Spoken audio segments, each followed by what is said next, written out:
Merry Christmas, and the Advent reading is from Exodus 14:15. God makes a way. Moses and God's people escaped out of Egypt and into the wilderness. They didn't know the way, but God knew the way and He would show them. I will bring you to a new home, a special land, God promised them. I will look after you. I am with you. God sent a big cloud for them to follow, a pillar of smoke stretching up to the sky. It moved in front of them as they walked and shaded them from the blazing heat of the day. And when it was time to rest, it stopped. All through the cold desert night, it kept them warm, glowing like fire. God led His people through the desert to the edge of the Great Sea.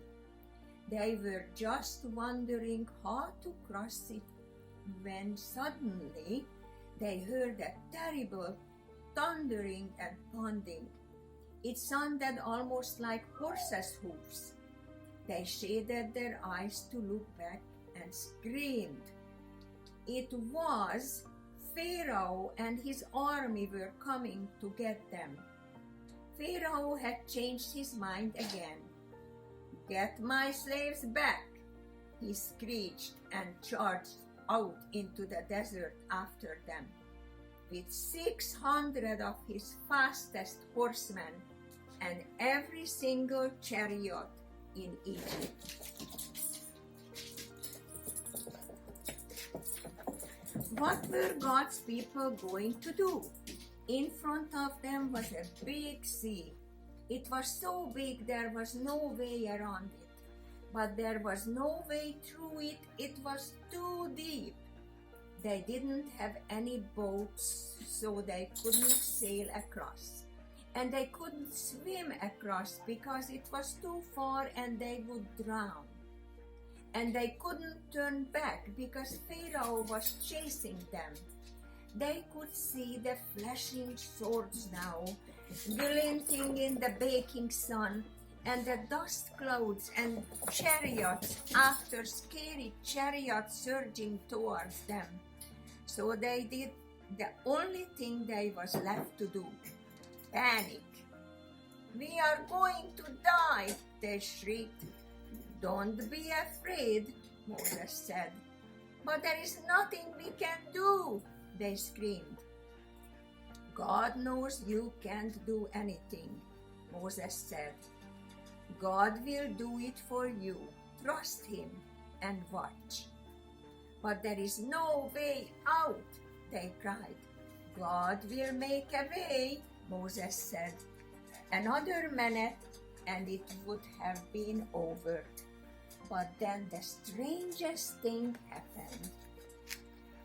God made a pillar of smoke move. It moved behind His people and hid them from the Egyptians. Then God sent a strong east wind to blow all night long. It blew on the water of the big sea.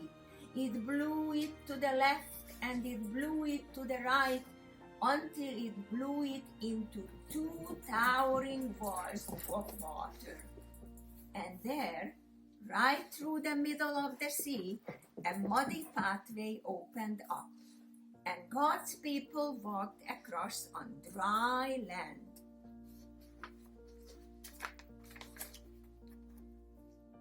When the Egyptians tried to follow, the walls of water crashed back down on them and swallowed them up. God's people were safe. They danced and laughed and sang and thanked God. When there had been no way out, God had made the way. Many years later, once again, God was going to make a way where there was no way.